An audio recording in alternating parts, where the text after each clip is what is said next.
Hello বন্ধুরা, সবাই কেমন আছো? আশা করি ভালো আছো।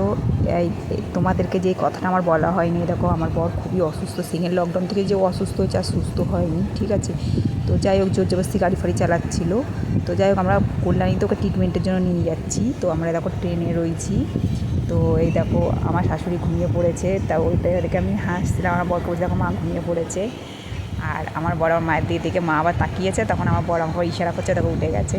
তো যাই হোক, আমি আবার ক্যামেরাটা আমার শাশুড়ির দিকে ঘোরাবো, এই দেখো ঘোরালাম। তো যাই হোক, এই হলো ব্যাপার। তো তোমাদেরকে বলবো বলেন, এটাই হচ্ছে আসলে আমার মন খারাপের কারণ। জানি না কি হয়েছে ওর, এখনও ডাক্তার না কিছু বলা পর্যন্ত মানে বোঝা যাচ্ছে না। তো আমরা ট্রেন থেকে নেমে গেছি, দেখো কল্যাণী স্টেশন। হ্যাঁ, তারপরে টোটোতে উঠে গেছি, তারপরে আবার ভিডিওটা করলাম। আমার মনে মনে থাকছে না, ভুলে ভুলে যাচ্ছি সেই কারণে। আর টোটোটাতে ঠিক মতন বলতেও পারছি না আমরা নামটা, তারপরে ওদেরকে অনেক করে বলে তারপরে বুঝতে পেরেছে। তো যাই হোক, নিয়ে গেল।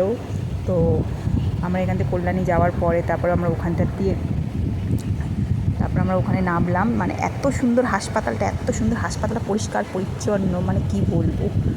এই দেখো, এটা হচ্ছে মেন গেট। এটা হচ্ছে এই হাসপাতালের মেন গেট। নার্সিংহোম ফেলে এত সুন্দর। আর এই যে আমার বর দেখো ঠিক মতন হাঁটতেও পারে না, কোমরে হাত দিয়ে হাঁটছে, ওর প্রচুর শরীর খারাপ, ঠিক মতন হাঁটা চলাও করতে পারে না। তো আমার বর বলছিল ভিডিও করো না। তা এটা হচ্ছে রিটার্ন বেরানোর সময় ভিডিওটা, প্রথম ভিডিও করতে দেয়নি, বলছে না করো না। আর ওই দেখো দূরে হাসপাতালটা দেখেছো, মানে নার্সিংহোমও ফেল, এত সুন্দর এত সুন্দর ওখানটায়।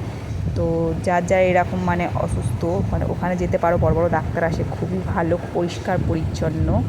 আর দেখো কত বড় এরিয়া নিয়ে, দেখেছো ভিতরটা কতটা সুন্দর, দেখো হেভি সুন্দর ভেতরটা। মানে মানে হাসপাতাল যেরকম হয় আমি কোনোদিনও দেখিনি, লাইফ ফার্স্ট আমি দেখলাম যে ওটাকে হাসপাতাল বলা ভুল, মানে বিশাল বড় নার্সিংহোম টাইপের এরকম, মানে বড় বড় বাইরের ডাক্তার আছে, সিস্টেমটাও খুব সুন্দর। আর এরকম আমরা ফিরে এসেছি মানে স্টেশনে বাড়ি যাব বলে। আমার বরের জন্য প্রথম ট্রেনটা ধরতে পারিনি, লেট হয়ে গেছে, বাড়ি আস্তে আস্তে আমাদের 9টা বেজে গেছে। তো যাই হোক, ট্রেনের জন্য ওয়েট করছি, আর আমি হাঁটতে হাঁটতে ভিডিওটা করে নিচ্ছি। তো চলো, সবাই সুস্থ থেকো, ভালো থেকো। এখন জানি না কী হবে, মানে ডাক্তার কী বলবে না বলে বুঝতে পারছি না। আর এই ভিডিওটা আমার বুধবারের ভিডিও, এতদিন পোস্ট করতে পারিনি, তো আজকের আমি ভিডিওটা পোস্ট করছি। তো চলো, টাটা বাই বাই, সবাই সুস্থ থেকো, ভালো থেকো। নেক্সট ভিডিওতে তোমাদের সঙ্গে দেখা হচ্ছে, কী কী হচ্ছে আপডেট।